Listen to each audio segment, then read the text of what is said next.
Live from the mist-enshrouded mountaintop fortress that is X and Y Communications headquarters, you're listening to the world-famous Mountaintop Podcast. And now, here's your host, Scott McKay. All right, gentlemen, welcome yet again to another episode of the world-famous Mountaintop Podcast. My name is Scott McKay, at Scott McKay on both Clubhouse and Twitter, Real Scott McKay on Instagram. You can find the YouTube videos on youtube.com by searching my name, SCOTMCKAY. The website, as always, is mountaintoppodcast.com. And gentlemen, if you're not yet on our Facebook group, well, you should be. It's a group of like-minded men who are discussing how to get better with women and how to just be better men in general. You can find that by searching Mountaintop Summit on Facebook and joining right up.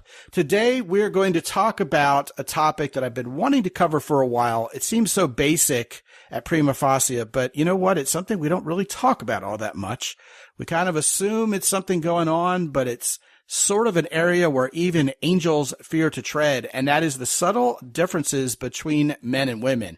And with me for this discussion is probably the best possible guest I probably could imagine. She's, wow, you know, she and I have known each other for probably 14 years now. She's one of the best there is. She's the lady guru who is always on your side as a woman, showing you how to get better with women. So with nothing further, here's my good friend and yours. What, I sound like Jeff Dunham here. What is this? Ahmed, the dead terrorist. No, it's Marni Kinrys, of course, from Los Angeles, California. Santa Monica, actually. How are you doing, Marni? I'm doing good. How are you? It's actually been 17 years that we've known each other. You were one of the first people that I met in this world. I mean, who wasn't wearing a leotard and a big boa around his neck. You were probably like the first legit male coach that I met 17, 18 years ago. That would be Waylon and Madam instead of Jeff Dunham. While we're on the subject of ventriloquists and their dummies. Mm-hmm. Are you old enough to remember Waylon and Madam? I do know who they are, not because I've watched them, but because I've heard about them from other television shows. Yeah, they were funny. He was very talented. Unfortunately, I'm sure. Unfortunately, he died of AIDS pretty young. Oh, no. But Jeff Dunham's still with us, as is Ahmed, the dead terrorist. I mean, sort of.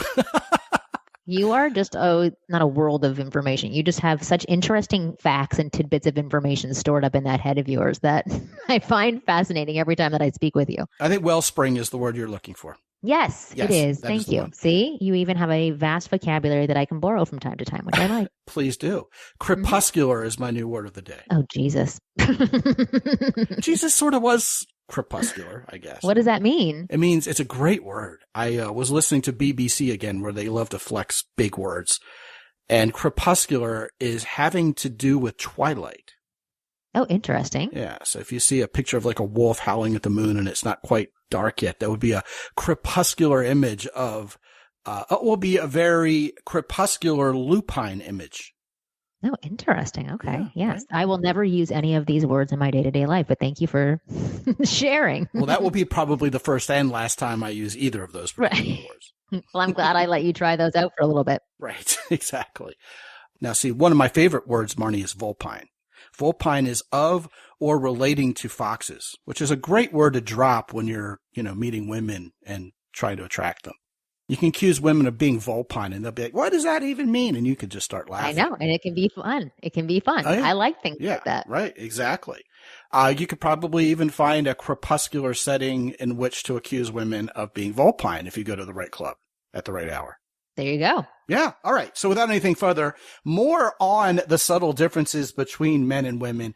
And listen, Marni, you're absolutely the right person to get on this show and talk about this because you've been an advocate for men getting better with women.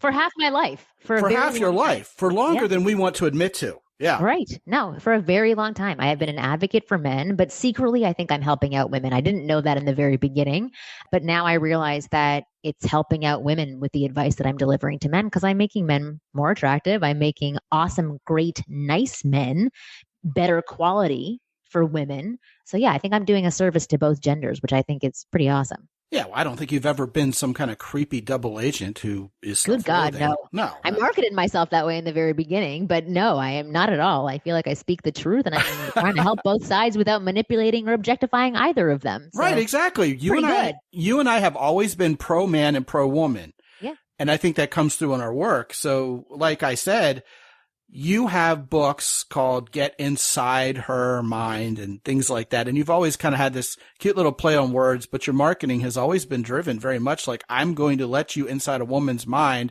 and pull the levers and see what's going on in there. Yeah. Yeah. And it's big fun. Now I have to admit to you, for ages here, I have really not been a fan of books with titles like Men Are From Mars, Women Are From Venus, etc., because I like to talk about the similarities between men and women instead of the differences, because God help us all when we start thinking of the other gender as some kind of foreign alien species, that leads to all sorts of fear and dislike and distrust. And what I always laugh about, and these guys have heard me say it before, but for your benefit, I think women's genetic structures are a lot like ours, more so than, say, a chimpanzee. Men and women are a lot more alike than different. Yet, if you look at the work of some doctors, some scientists, like, say, Louanne Brizendine, for example, the author of The Female Brain and the Male Brain, it can challenge that assumption that really men and women are very much alike, except for, as I've always said, that concept of masculinity and femininity that polarizes us sexually. Yeah. So some of what we talk about is going to be indebted to her today, for sure.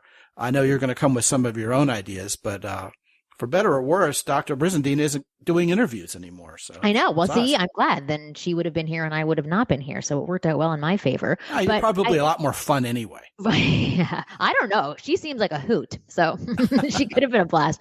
But I do think it's interesting. And this has happened to me, as I get older. I realize that the more that we constantly try to say we're the same, I'm realizing how different each individual actually is. Even if it's woman to woman, at the core, there are basic things that drive all of us, but there's so many differences. And I understand where you're coming from, where you're like, I don't want these labeled differences to have us pushing others away and thinking of them as others and confusing and frustrating.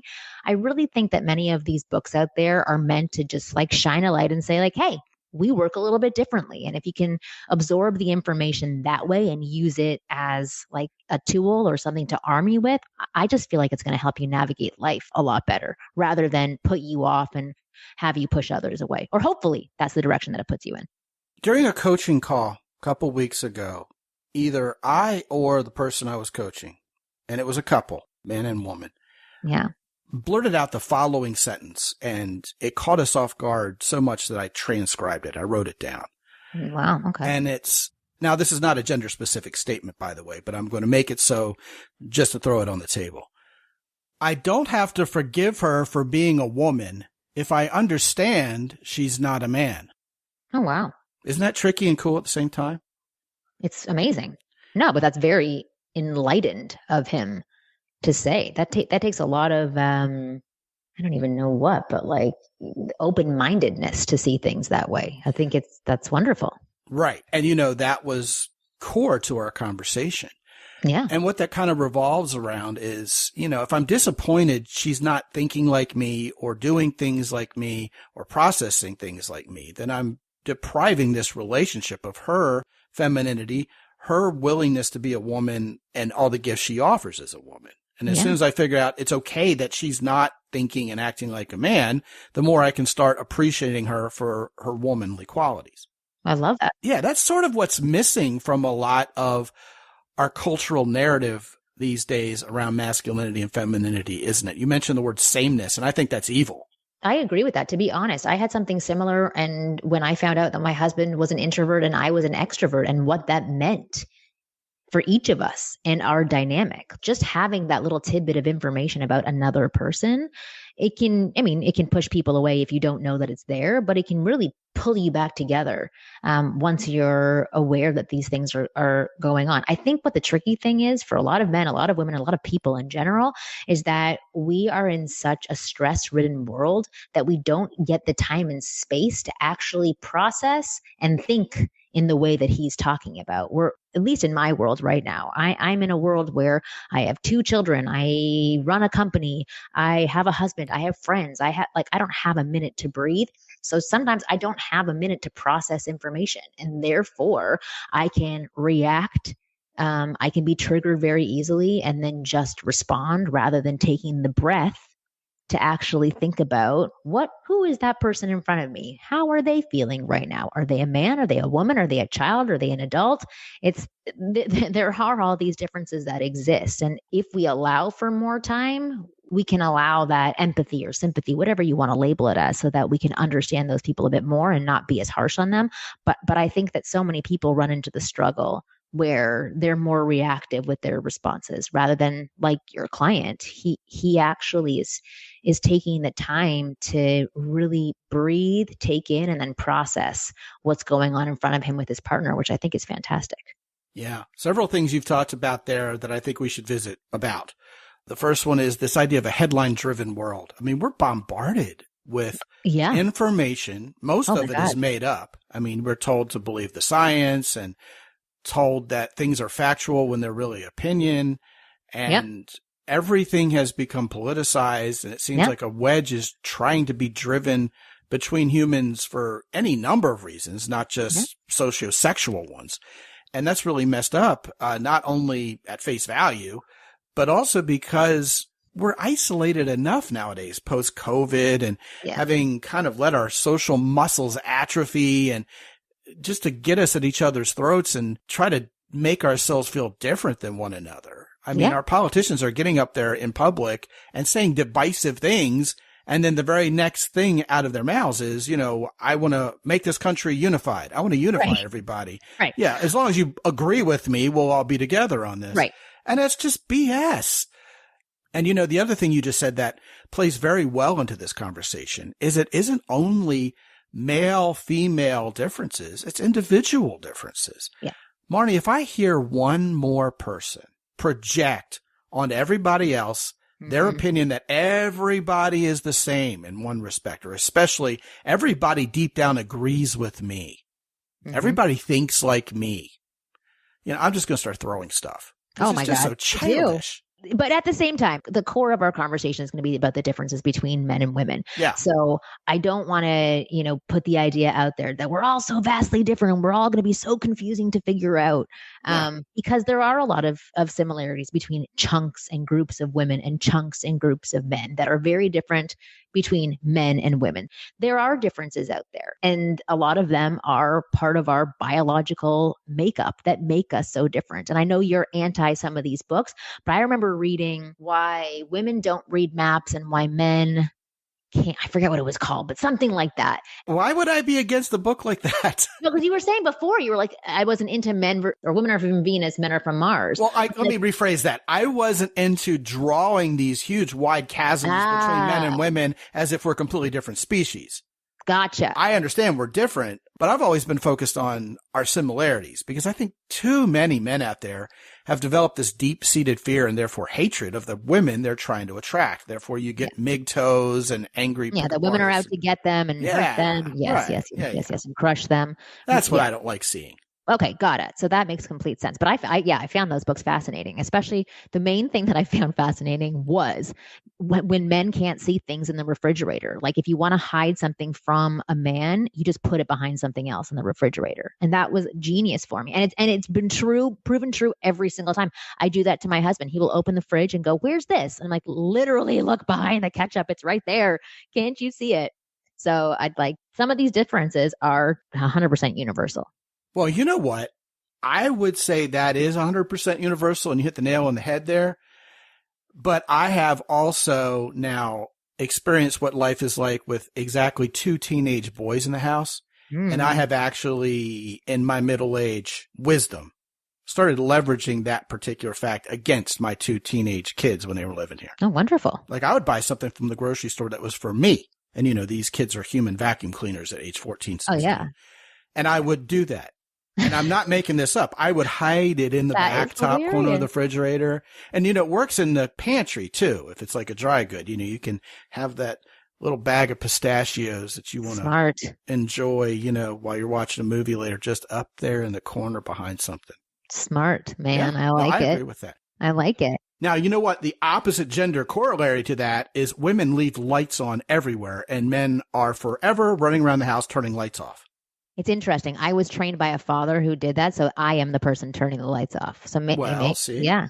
But interesting. That's why these are patterns, not absolutes. Now, exactly. Which that's interesting because that's what I wanted to bring up as well.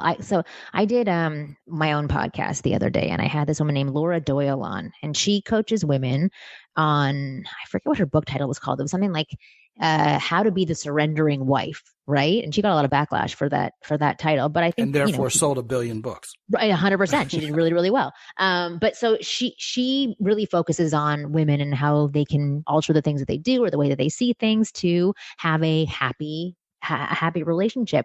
And I brought her on because I wanted her to be able to talk to my audience of men about what women are experiencing that men could communicate to women about. Like, so for example, if this woman was nagging her husband all the time or nagging a man in her life all the time, how a man could communicate that to a woman so that the woman got it, so that she didn't have to go, read her book and figure out after 10 years of a really unhappy marriage, oh, I just have to stop nagging.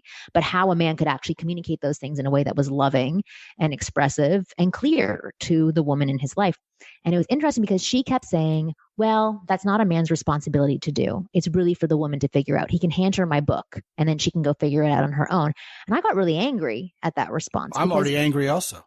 I know. And she just said, she's like, men shouldn't be emotional. Let them stick to be men. I'm like, then there's no progression in the human race about men learning a little bit and women learning a little bit. So now, hold on. Is this directly in the context of the point you were making about nagging? No, the point I was making was about a pattern that we can alter. You said, maybe historically men are not the ones who turn the lights off, but I learned from a man to now turn the lights off in my own house. And the point is that we can all learn things that can better serve us if we're open to it. So that's why people like you and I exist. Like, I get a lot of backlash from men saying, why are you teaching women this stuff? And I'm like, well, there's 30,000 other coaches teaching women this stuff. There aren't enough people out there teaching men how to do it.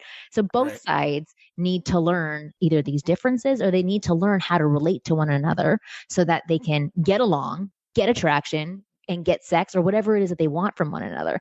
Because if you don't know these things, these little differences, the different ways that people work, the different way that we do things, you're just going to be angry and frustrated and bitter for the rest of your life.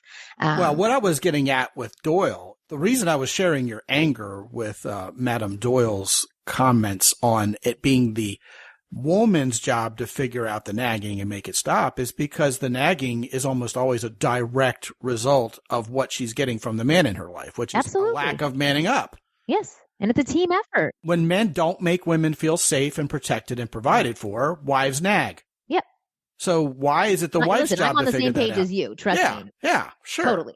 Right. But I mean, I hope she's not being Ms. Nice Girl about all this stuff because men need to lead in that regard and then women almost automatically stop nagging. But see, of course, you and I also deal only with people who aren't broken and psychotic. So assuming two healthy people there, that's how that dynamic would typically work. But again, that's a trend and not an absolute. Sure. Yes. That's where I was going with that. Gotcha. And I totally agree with you. We're on the same page. I think we also just come from different spaces. Like her space is, she had a problem with her husband. It wasn't getting resolved. She kept trying to fix him and change him. And then for herself, she's like, you know what? I have to do the work. So I think now that anytime that you realize it can be on you to alter things in your life, I think not that you're opposed to other people also doing work, but I think that's the space that she was coming from. She's like, okay, just let men be men. Once women adjust all these things won't happen anymore. But I agree with you. It has to be both sides. Like the man has to man up and the woman has to, female up as well. That's what can make a great dynamic for both sides. Well, yeah. And then the relationship is built upon that same premise we touched upon earlier, which is when I understand why women are women, then it's easier for me to forgive her for not being a man like me. Yeah. What I love to hear, and by love, I mean get frustrated by, is when guys are told by pickup artists or whatever that women are absolute geniuses at everything social, right? Mm-hmm. And then they get in front of a woman and assume that she's going to treat him poorly and reject him and call him names when he's simply trying to be friendly. Yep. That's a complete oxymoron of a mindset. Yeah. How can she be inherently a social genius by virtue of being female and then be waiting to reject you harshly? Yeah. I mean, it's just a story men tell themselves. Yeah. And Marni, it's based on not having real world interactive practice with women, isn't it? I mean, it's based on that. And then it's also based on a lot of childhood stories that you're told. Somebody said this to me recently. Children are wonderful at observing. They're horrible at interpreting. And I thought that was a really genius thing to be said, because when you are young, you lack tools for taking in the information that's in front of you. It's very black and white and it's very grand, right?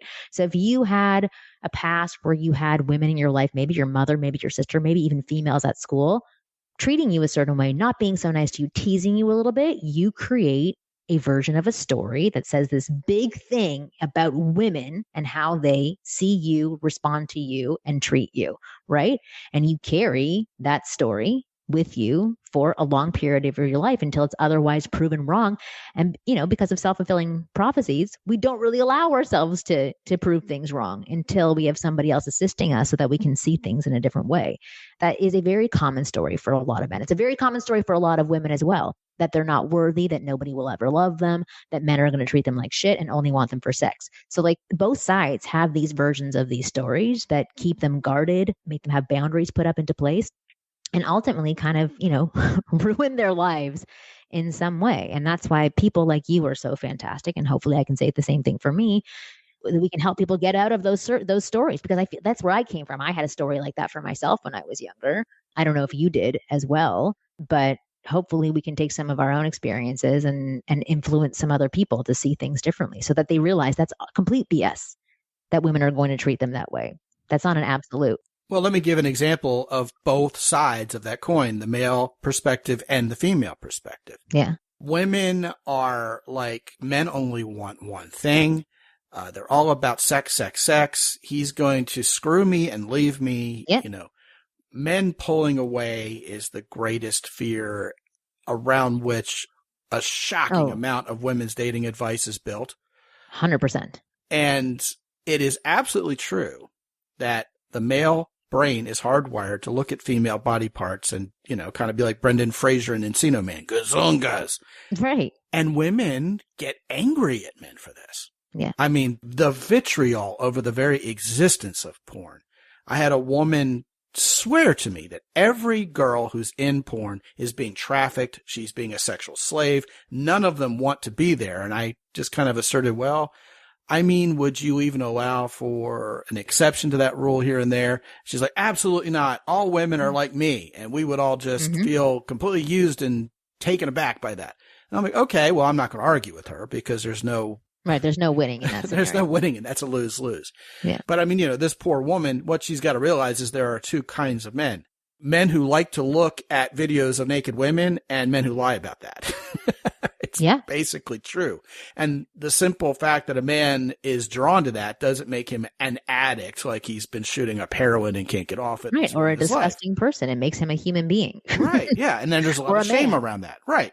No, there should not be any shame around that. Well, depending on how often it's being used, but yes. But yeah, I understand, Yeah. No, I mean, I watch porn as well. And I also have interviewed a lot of porn stars and worked with a lot of porn stars who actually love what it is that they do. And they love that they're changing the porn industry and making it safer for a lot of girls to be a part of, and fighting for equal pay for a lot of the females. And a lot of the women who are so anti-porn because they don't understand why men aren't necessarily evil because they're drawn to it, haven't really looked at any porn, and they think it's just 100% men gagging women until their mascara runs and abusing them and whipping them and having sex with donkeys and stuff, which of course couldn't be further from the truth. Right. But the other side of the coin is you have men out there, possibly even listening to this show, who think all women just are going to use them as a human ATM machine. And as soon as they stop being useful providers, they're going to kick them to the curb and find some other guy who will.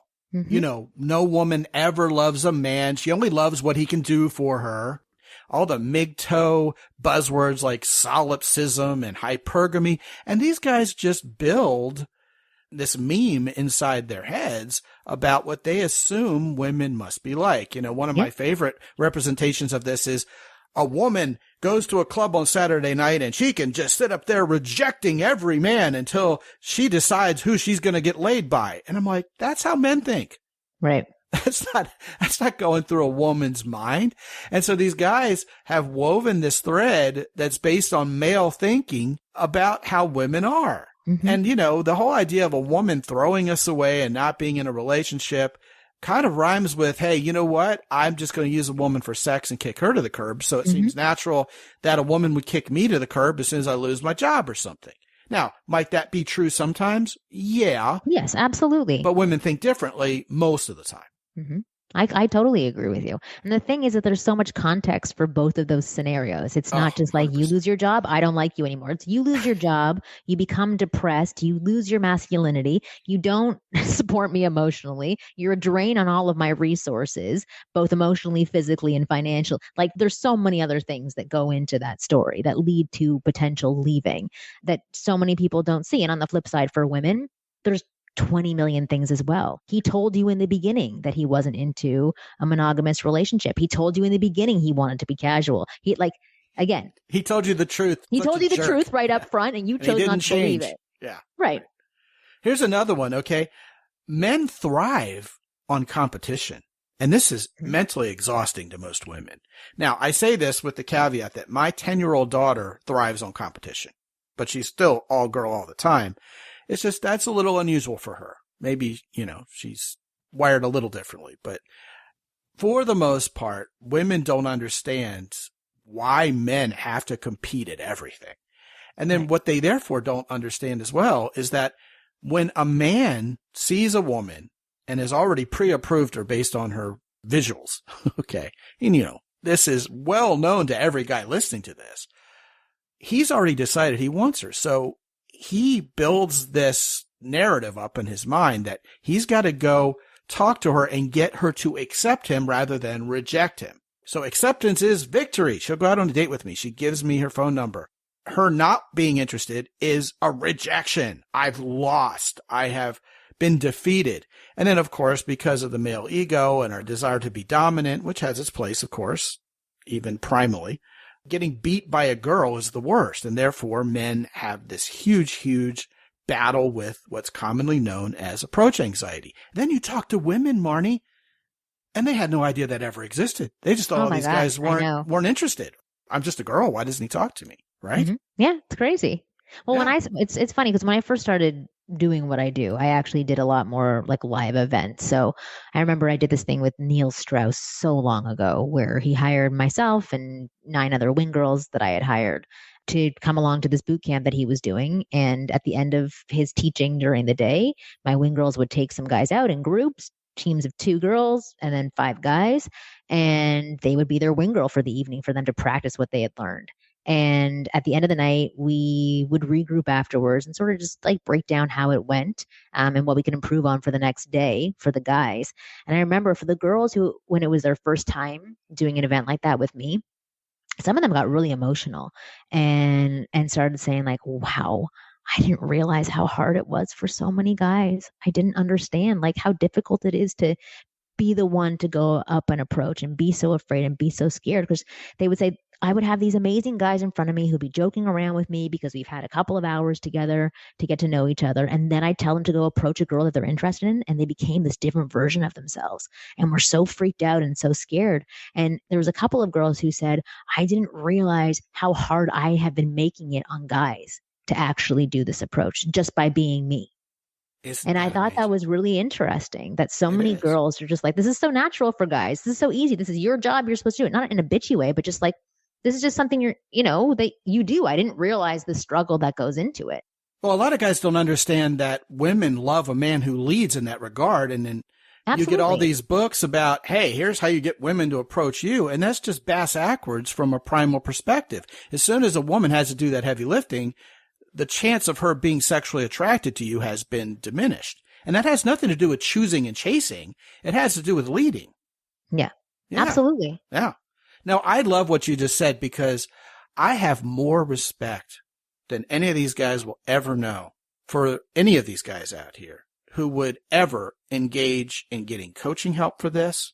Oh my gosh. Or especially doing a mock date with a woman. Because, I mean, Yeah. that is just baring your soul and being so vulnerable. Yes, that Brene Brown would be jealous to do something like that. I know. I feel exactly the same way. Anybody who reaches out for assistance for areas like this, like, it's so funny because this has not happened in a long time. But when I've been doing this for 17, 18 years, and this wasn't a big thing before. Self-help mindfulness wasn't like, the fad back then. And when I would say what I did, there'd be like 70% of people who'd be like, that's awesome. That's so interesting. Tell me about it. And about 30% who would say like, what kind of losers do you work with? Who are these guys? Men and women would say that. And I remember getting so defensive saying like, do you know how amazing these people are? The guts that it took to say, I need help in this area and I want to improve instead of just, going through life miserable. They're some of the best people that I've ever met in my entire life. And I would debate these people and they would be shocked by the end of the conversation because they expected me to just say, oh yeah, they are losers, but whatever, I'm helping them. And like, it was just so shocking to see that was the perception. And what I realized over time was those 30% of the people were the people who have never reached out for assistance in an area of their lives that they struggle with, and they probably never will. And they themselves will also be quite unhappy for a very long period of time. Well, they're just projecting their own thoughts on everybody else. I'll tell you what's happening more and more in my practice, Marni, is guys I've coached in the past towards greatness with women. And as an aside, these guys are captains of industry, military officers. Oh, yeah. These are great guys. They're high achievers. The demographic of this audience is just amazing. I mean, Jocko Willink's company, Origin in Maine, sponsors this show on purpose, because these are not the victims. These are guys who are taking life by the horns and wrestling it.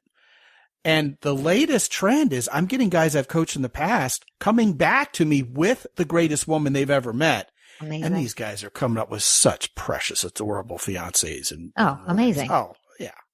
Yeah, because they get it now. Because they had the nice side before, right? And they had the good man side before, and now they know how to attract as well. That's the package. Right, but you would think that was the end game. Now I've got this woman, the rest is icing on the cake. Negatory, right. Good buddy. They're coming back to me for another 10-plus program with the woman in their life because they don't want to settle for just having a normal marriage. They don't want the flame to die. They want to mash the accelerator pedal, maximize the next 50, 60, 75 years together. Yeah. Be on, today's show someday, 100 years old together.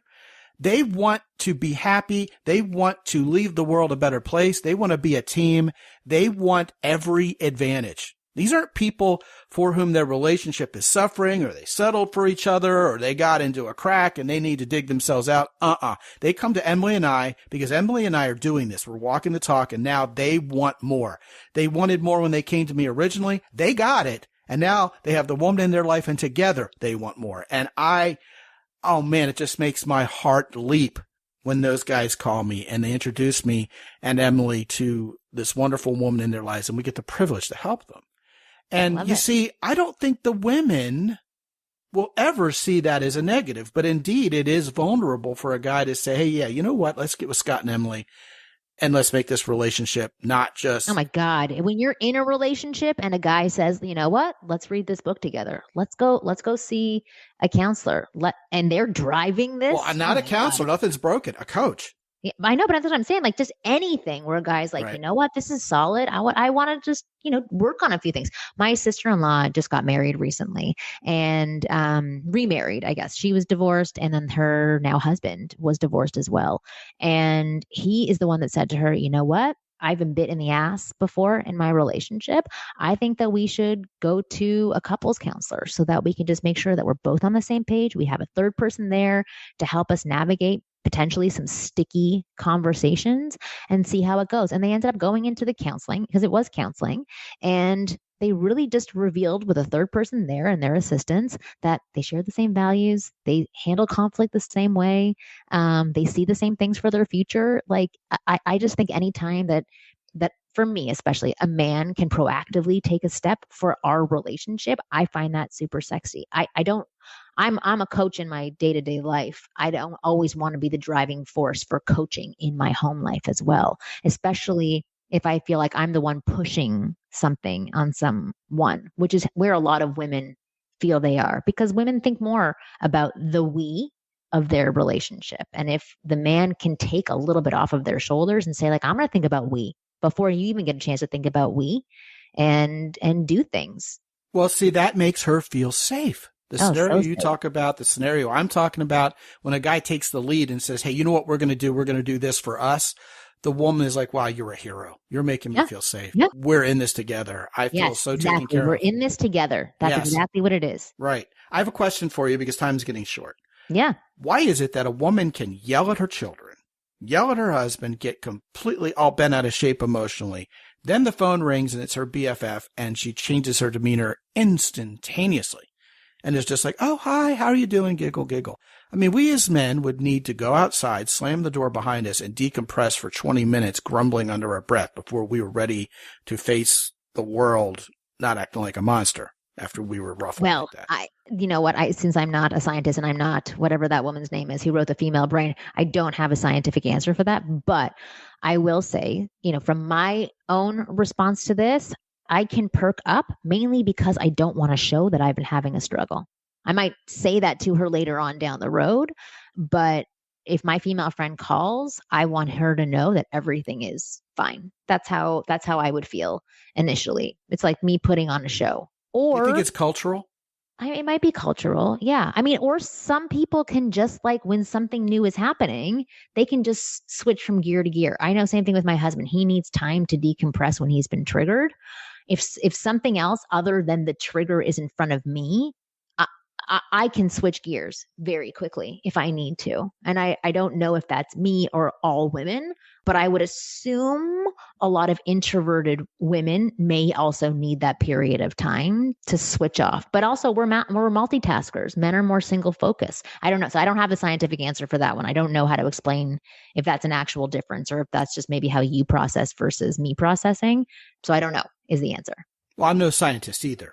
Right. But, considering opinions are science nowadays. Guys can bounce back instantly. I don't know. Oh, I'm sure they can. I mean, it's probably a learned skill. I would think that pattern stems from men being hardwired maybe to be warriors and fighters. Yeah, that makes sense. That you're in the zone, you gotta stay in the zone, no distractions. That's true. Yeah, exactly. Once we get spooled up, we got to stay that way because we're not going to fly. We're going to fight. Yeah. I get that. You got to stay in that zone. If you're distracted by somebody being sweet to you, you may not be able to kill the people who are coming after you. So I get that. Well, here's another stereotype maybe we can either reinforce or debunk. Ready? Yeah.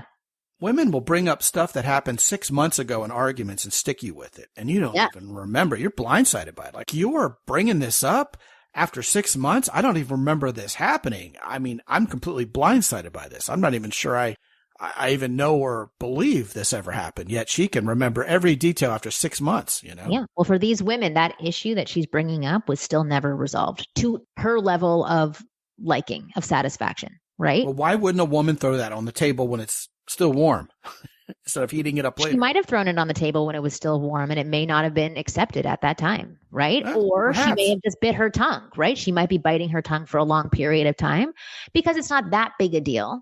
Right? If you have things happen over a period of time that build up, then we can backtrack to say, and you did this 3 weeks ago. Remember when you didn't look at me when we were lying in bed that day?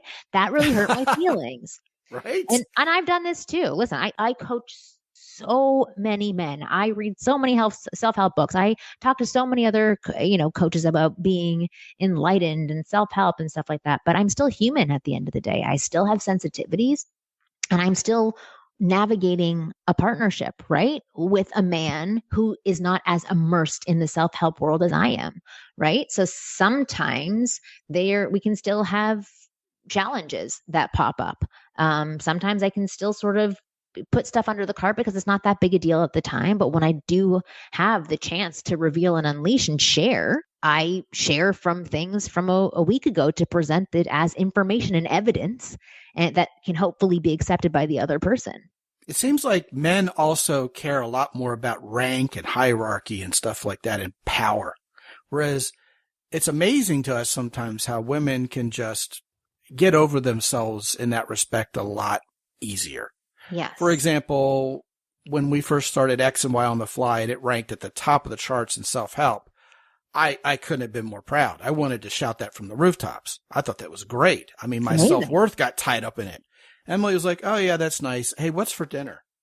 You know, or something like that. And then my wife becomes national number 8 at the sport she's involved with.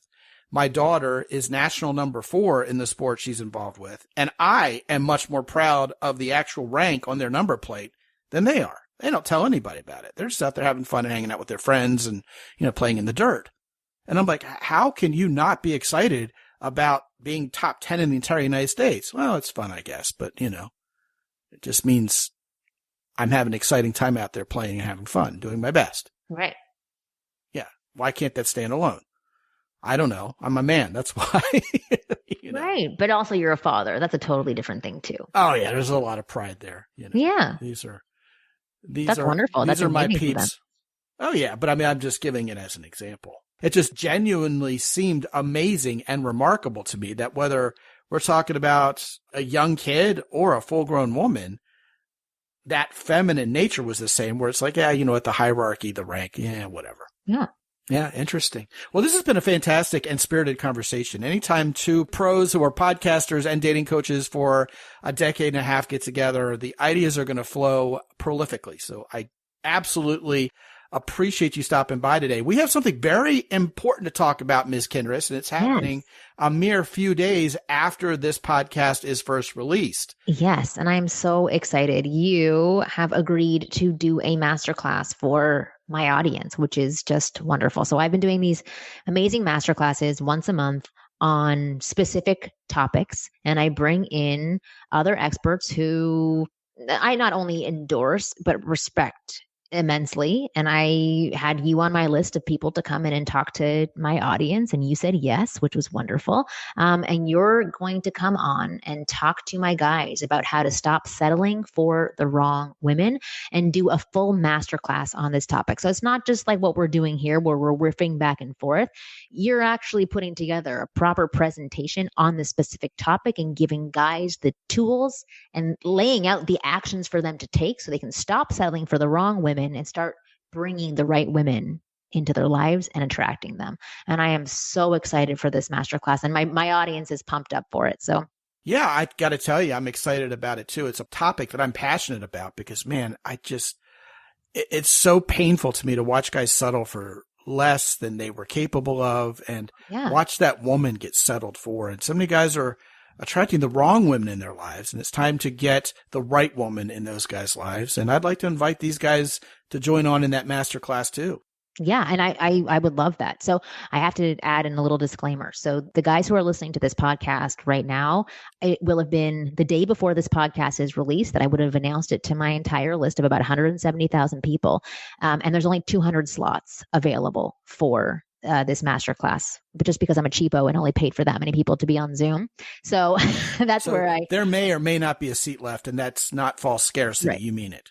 Yes, I mean it. So, right. So they may not get on to be a part of the masterclass unless they sign up in like the next day or two. So typically and historically, these have sold out by the Monday that they're released. Anyway, but if people want to sign up, I have made a special link for you. And I think Scott's going to tell you exactly what that is. Yeah, that will be mountaintoppodcast.com/masterclass. Wonderful. That would be Marni's masterclass. Wonderful. And I'll tell you what we'll do. If you guys are actually listening to this 5 or 6 or 7 days after it was originally released, I mean, certainly more than 3 days after it was originally released, if you're talking about this being sold out by Monday at the latest, the good news is Marni will have a program that's a replay of this particular masterclass available for you on an evergreen basis. So you won't completely miss out. But obviously, if you're one of the guys who's getting in on this podcast right as it's released, go to mountaintoppodcast.com/masterclass, and I'll see you next Tuesday and next Wednesday. Yes, exactly. Yeah. Perfect. Yeah, good stuff. And I can't wait. You always run a very tight ship and a very high quality show over there. And it is my pleasure, and I'm equally excited to be a part of that as well. Good stuff. Yeah, I'm pumped. I think it's going to be awesome. My guys are going to love it. Yeah, these guys will too. So it's all about stop settling for the wrong women and start choosing the right ones. That masterclass is all yours next Tuesday and Wednesday, courtesy of your friend and mine, Ahmed the Dead Terrorist. I mean, Marni Kinrys. At least you're not jalapeno on a stick. That one's creepy. That one. Oh, I like that one. You like that one? I do.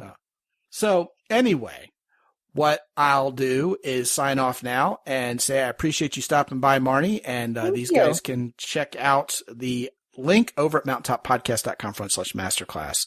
And indeed, thank you very much. It's been a fun conversation, hasn't it? Oh, I loved it. Thank you. Yeah, fantastic. And guys, I'm kind of going to leave it there today because this masterclass is a big deal. You want to be a part of it. So go ahead and check out mountaintop.podcast.com/masterclass. And I am going to put Marni's books, of which there are several, at the top of the queue on my Amazon influencer page at mountaintoppodcast.com. Yeah, you're welcome. /Amazon. That's mountaintoppodcast.com /Amazon. And guys, you know what? If you haven't been to mountaintoppodcast.com lately, get on the phone, talk to me for free for 25 minutes. Everything we talked about today regarding guys coming back to me and talking to me once they have the greatest woman in their life about how to be a better couple is 100% true. That's happening more and more in my practice. And if that describes you and your honey, get on the phone and talk to me. You can sign up at mountaintoppodcast.com using the red button in the upper right-hand corner. And until I talk to you again real soon, this is Scott McKay from X&Y Communications in San Antonio, Texas. Be good out there.